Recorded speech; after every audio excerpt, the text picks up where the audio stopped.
Hello everyone, कैसे हैं आप सब लोग। आई होप कि सारे स्वस्थ व्यस्त और मस्त होंगे। और आज मैं आप लोगों के साथ शेयर करने जा रही हूँ अपनी नाइट टाइम क्लीनिंग रूटीन। शुरू करते हैं गैस चूल्हे के साथ में।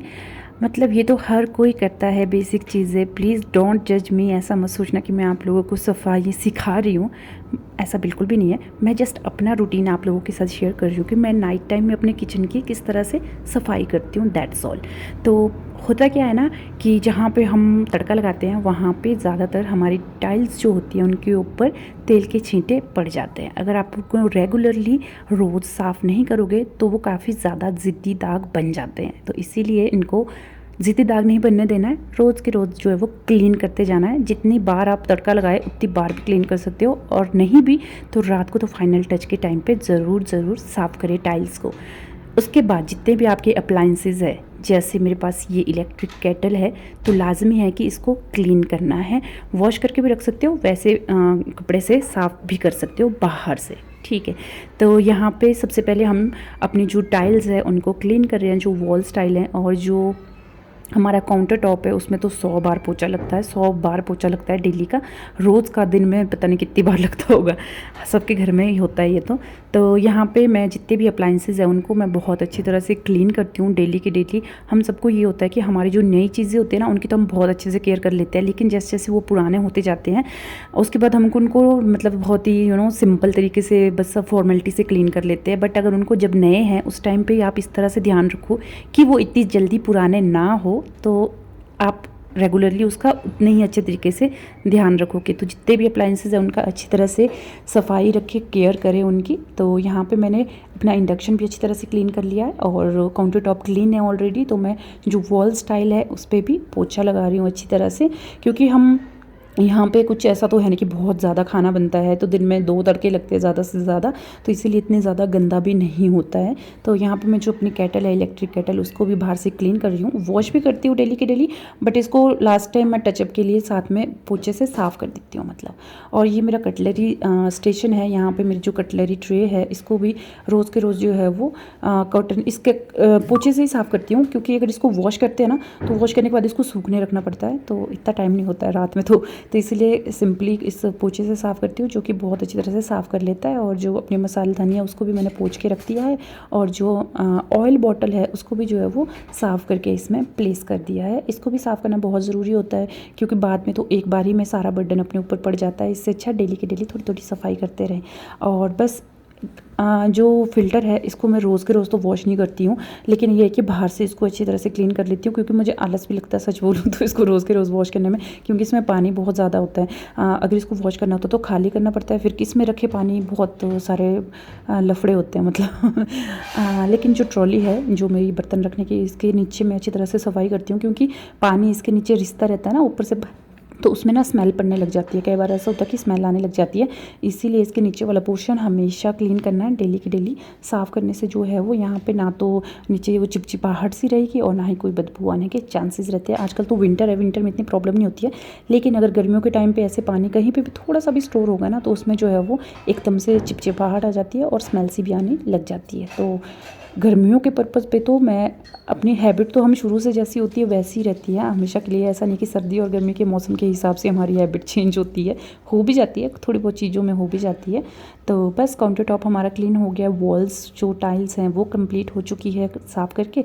तो अब करते हैं सिग्नेचर बर्तन धोते हैं। मतलब रात के बर्तन कभी भी जूठे मत रखिए। जूठे बर्तनों में बहुत ही ज़्यादा फास्ट बैक्टीरिया की ग्रोथ होती है।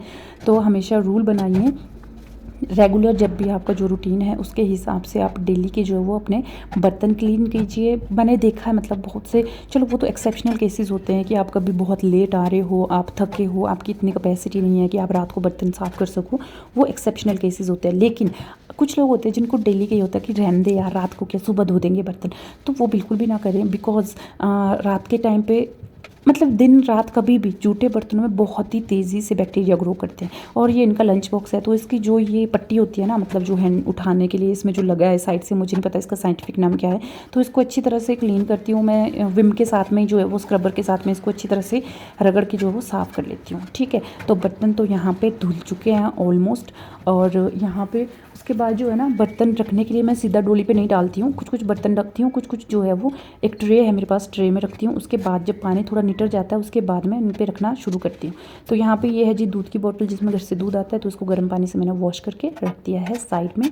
तो अब हम साफ़ करेंगे सिंक, जो कि बहुत ही इंपॉर्टेंट पार्ट है हमारे किचन का, बहुत ही ज़्यादा। इसको साफ़ करना बहुत ज़्यादा ज़रूरी है। और ये जो आगे वाली पट्टी होती है ना, ये बॉर्डर सा होता है, इसको भी बहुत लोग इग्नोर करते हैं, तो इसको भी अच्छी तरह से साफ़ करना चाहिए। तो अब हम घिसेंगे, रगड़ेंगे इसको, सिंक को चमकाएंगे। इसको जैसा मेरे पास मिला है मैं इसको वैसा ही रखने की कोशिश करूँगी, क्योंकि जो इसमें ऑलरेडी हुआ है उसको तो मैं ठीक नहीं कर सकती हूँ, लेकिन बिगाड़ूंगी तो बिल्कुल भी नहीं मैं और जो इसमें सिंक में नीचे वो डलता है ना, वो कुछ छन्नी सी, उसको भी अच्छी तरह से साफ़ करना है रगड़ के अच्छी तरह से स्क्रबर से। तो ये हमारा सिंक भी क्लीन हो चुका है। सबके घर में होता है, ये मत बोलना आपकी ये क्या सिखा रही है, ये तो हमें पता है। सिखा नहीं रही हूँ, मैं सिर्फ बता रही हूँ कि मुझे कैसे मैं नाइट अपनी रूटीन रखती हूँ, दिखाने के लिए आपको, ठीक है। तो बस ये हो गया, सिंक भी क्लीन हो गया हमारा। अब जो भी बर्तन है उनको उनके स्थानीय रूप पे जो है वो बिठा देंगे हम, जहाँ जहाँ से हमने चीज़ें निकाली है वहाँ पे इनको रख देंगे। और यहाँ पे ग्लास थोड़ा नखरा कर रहा था, टिक नहीं रहा था, फिर उसको थोड़ा डांटा फटकारा, फिर चुपचाप रह गया वहीं पे तो दैट्स ऑल, ये हो गया। और इस ट्रे में देखना कितना पानी होगा अब इकट्ठा हुआ, क्योंकि सारे बर्तन ना निटर जाते हैं इसके अंदर ही। तो दैट्स ऑल, ये देखो काफ़ी पानी था ना। चलिए ये हो गया, counter top and sink clean हो चुका है। अब बात करते हैं फ्लोर की। आइए फ्लोर पे नीचे ज़मीन पे उतरिए। तो यहाँ पे मैंने एक दरी बिछा के रखी है, क्योंकि मैं ही किचन में आती हूँ, कोई नहीं आता है यहाँ पे, ज़रूरत नहीं होती है। मैं तो ये स्लीपर पहन के रखती हूँ, जो कि काफ़ी ज़्यादा गर्म है। तो ये मैट मैं झाड़ के रख दूँगी साइड में फ़िलहाल के लिए। और झाड़ना ऐसे नहीं कि फॉर्मेलिटी के लिए झाड़ा, अच्छे खासे तरीके से झाड़ना है, बहुत अच्छे तरीके से झाड़ना है कि इससे धूल भी निकले, और साथ ही साथ अगर इसके ऊपर कुछ चिपका हुआ है तो वो भी झड़ जाए। ऐसे नहीं कि फॉर्मेलिटी के लिए थोड़ा सा फर कर दिया और हो गया जी, ठीक है। तो नेक्स्ट अब करेंगे हम, जो हमारी ये वेजिटेबल्स हैं, प्याज टमाटर एंड ऑल जो कुछ भी है, इनको चेक करेंगे कि इसमें कोई ख़राबी तो नहीं है। मेरा रेगुलरली का ये रूटीन है कि मैं 2 दिन के बाद, मोस्टली 2 दिन के बाद तीसरे दिन जो है वो चेक कर लेती हूँ, इसमें कोई पका हुआ टमाटर है तो उसको ऊपर निकाल के रख देती हूँ, ताकि ये इजीली असेस हो जाए। सबसे पहले यही वाली चीज़ें हम यूज़ करें, है ना। ये करने से क्या होता है ना कि ख़राब नहीं होती है चीज़ें। कई बार कहते हैं तो बड़े बड़े टमाटर जो है ना वो गल जाते हैं और हमें पता भी नहीं लगता है। हम रेंडमली जो ऊपर से आ रहा है हमारे हाथ में, हम वही उठाते जाते हैं, लेकिन जो नीचे दब के टमाटर वो ख़राब हो जाते हैं। तो इसलिए रूटीन रखो कि 2 दिन के बाद तीसरे दिन जो है वो आप ज़रूर चेक करें।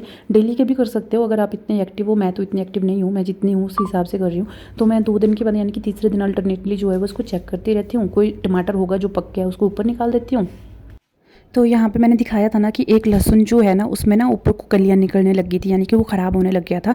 तो वो चेक जब करेंगे हम तो हमें पता लगता है, तो हम वो निकाल के साइड में रखेंगे, ताकि हम सबसे पहले उसी वाले लहसुन को उठा के जो है वो यूज़ करें। और बाकी चीज़ें भी आप ऐसे सब्जियाँ वगैरह सारा कुछ चेक करके जो है वो उनको प्रायोरिटाइज़ कर सकते हो, कौन सी सब्ज़ी हमने पहले बनानी है, काटनी है, क्योंकि ख़राब ना हो। बिकॉज मेरे पास तो यहाँ पर फ्रिज है नहीं है, बाकी लोगों के पास जिनके पास फ्रिज है उनकी सब्जियाँ तो काफ़ी लंबे टाइम तक रह सकती है। तो मेरे पास फ्रिज नहीं है करंटली, इसलिए मैं ज़्यादा सब्ज़ी लेके भी नहीं आती हूँ, और ना ही मैं मतलब स्टोर कर सकती हूँ ज़्यादा टाइम के लिए।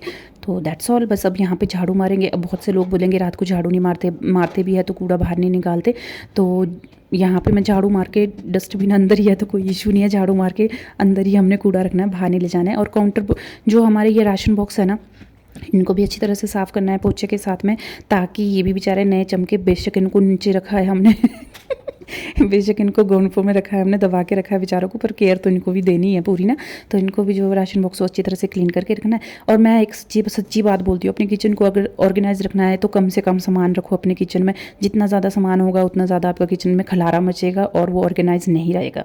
जितने कम से कम सामान में आपका जुगाड़ हो सकता है, गुजारा हो सकता है, करो हाँ जी जनाब, तो झाड़ू मार दिया, डस्टबिन का काम कंप्लीट हो चुका है। अब हमने भूलना नहीं है कि डस्टबिन को भी साफ़ करना होता है। बहुत से लोग ऐसे होते हैं डस्टबिन को बेचारे को डस्टबिन की तरह यूज़ करते हैं। नहीं, इसको भी बर्तन की तरह यूज़ किया करो। तो इसको वॉश करने के बाद में हमने जो है वो रख देना है ऐसी जगह पर, ताकि ये सूख जाए। और पोछा भी धो देंगे। अब पोछे का काम ख़त्म हो चुका है, दैट्स ऑल। अब इसको रेस्टिंग पीरियड पे दे देंगे, ये भी बेचारा सुबह के लिए सूखना चाहिए ना।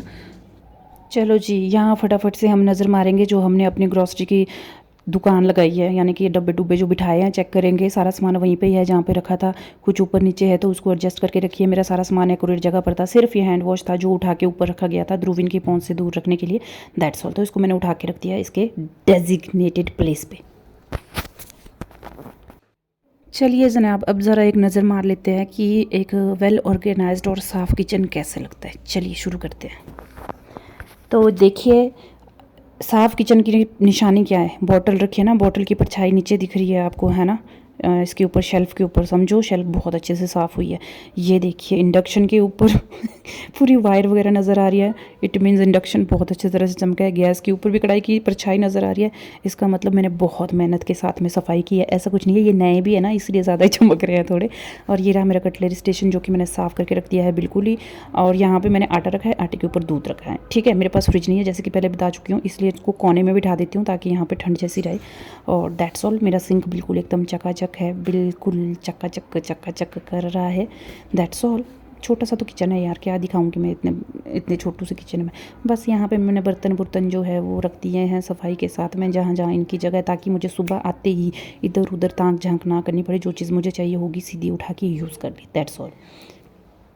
बस जनाब, आज की वीडियो में इतना ही। आई होप कि आपको मेरी बकवास पसंद आई होगी। अगर पसंद आई है तो लाइक कर दे, शेयर कर दे और कमेंट करके भी बता दे कि कौन लोग रात को इतना इन्वेस्ट करता है टाइम अपने किचन में, और कितने लोग ऐसे होते हैं जो जल्दी जल्दी भाग जाते हैं किचन से कि बेड पकड़ लो। That's all for today. Thank you so much for watching. अपना ध्यान रखें, स्वस्थ रहें, व्यस्त रहें और मस्त रहें। चैनल को सब्सक्राइब ज़रूर कर दे। और बस और कुछ नहीं, ऐसे ही वीडियो देखते रहे, मेरी बकवास सुनते रहे। Thank you so much for watching. Bye bye.